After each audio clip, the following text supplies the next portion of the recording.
E as forças russas parecem que estão mudando um pouco de tática, tá? Até então, basicamente, a tática de confronto era em pelotões pequenos, tá? Em agrupamentos, ou chamados de esquadrões, de 5 em 5. Então, por exemplo, nesse caso aqui do mapa, que é na região de Toretsk, deixa eu abrir o mapa aqui para mim, pronto, beleza. O que acontece? À medida que eles iam avançando aqui nessa região dessa estrada, por exemplo, iam pegando aqui e iam avançando de 5 em 5. Deixa eu só aumentar mais um pouco o mapa aqui, porque fica melhor de ser visualizado. Então, o que acontecia? Eles iam avançando de 5 em 5, pequenos grupos de 5, fazendo todo um trabalho aqui nas regiões.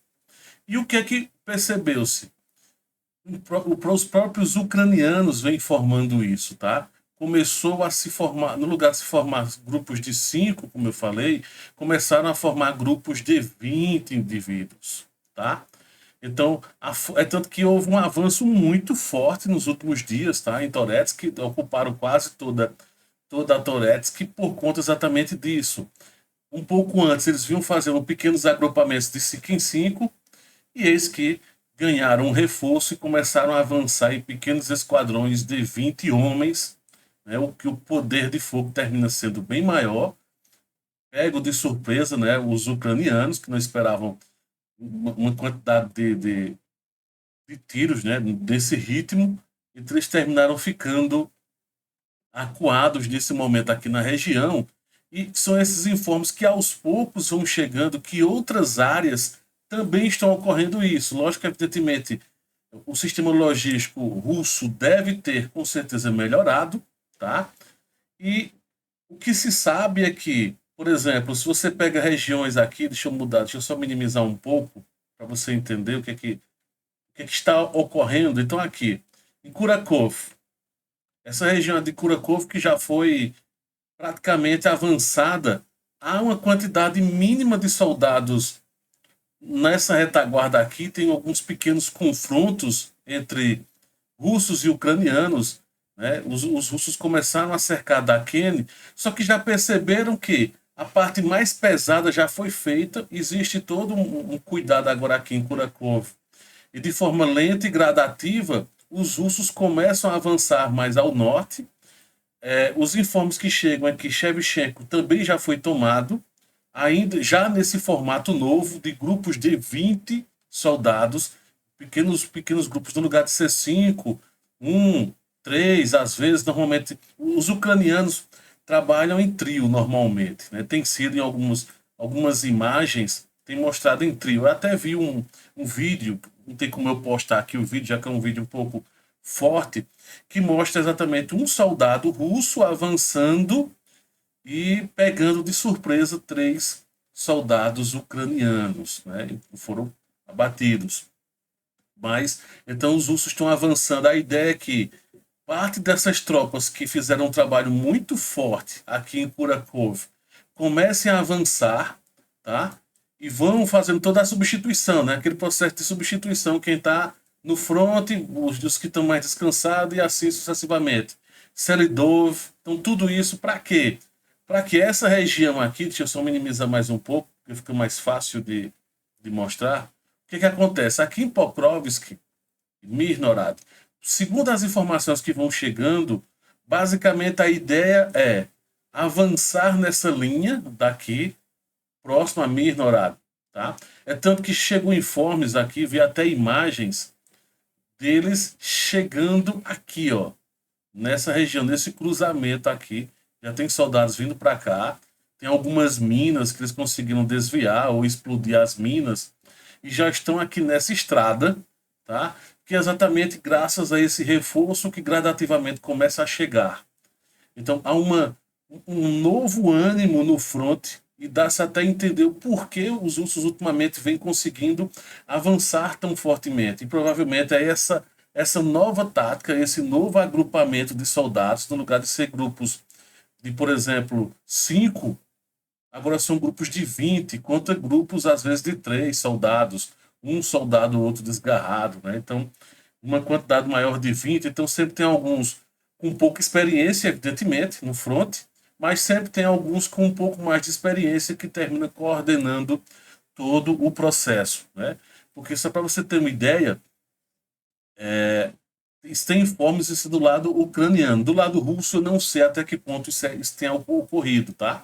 Então, por exemplo, é muito comum em alguns ataques dos soldados ucranianos, principalmente os novatos, no momento que estão em fogo cruzado, eles não sabem onde é, eles se perdem a noção de localização e não sabem para onde é que tem que ir, o tiroteio dos dois lados, e eles terminam indo para frente do inimigo e terminam sendo eliminados. Alguns poucos que têm sorte conseguem virar, conseguem se render de uma certa forma e não serem abatidos, tá? Então tem ocorrido muito isso, essa questão de os soldados não estarem preparados o suficiente. Eu acho que, evidentemente, é um conflito bala para todo lado. Não houve treinamento devido, né? Tem até comandantes que não quiseram se identificar. Estava vendo uma matéria um pouco maior em alguns jornais, em um jornal lá na Ucrânia, foi no Kyiv Post, tá? Falando, se reclamando do seguinte: isso também, essa matéria saiu na DW, que é um órgão alemão, reclamando que os soldados ucranianos estavam chegando na linha de frente sem entender de mapas. Essas informações que eu estou passando aqui, o estilo que estão avançando, eles não conhecem o mínimo básico de topografia, de mapas, e isso está sendo extremamente mais dificultoso ainda, fora todo o problema de menos soldados, de menos equipamentos, né, do inverno, de estar num conflito, tudo isso, eles não sabem o que fazer, não sabem fazer formação, não sabem ler mapas, não sabem se posicionar, não sabem distanciamento, enfim.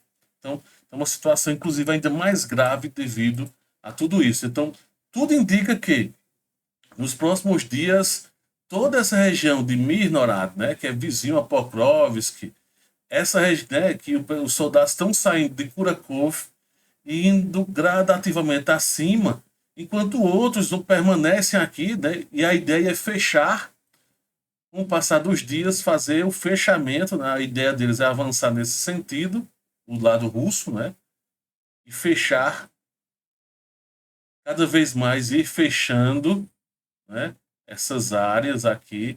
São áreas mais livres, não tão populosas, então é mais fácil fazer o cerco e fechar. Tá? Para quê? Para causar exatamente um avanço acelerado de recuo das tropas. Das tropas. Eu vou até mudar de cor aqui, né? Vou botar em outra cor só para facilitar.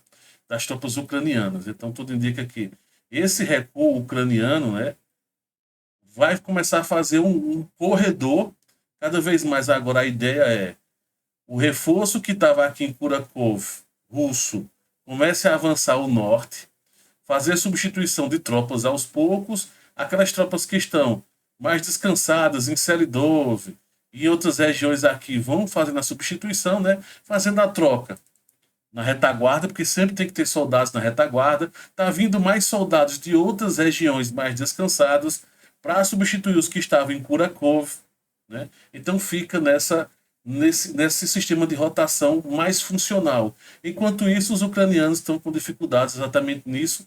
Tem um problema grave, né, seríssimos, já tem informes, saiu em vários jornais também. É aquilo que eu disse, eu não fico, não são fonte, vozes da minha cabeça. Não, né, são informações, inclusive, essa em específico que eu vou trazer aqui, quem trouxe foi a Strana. Strana Today, é um jornal ucraniano, tá?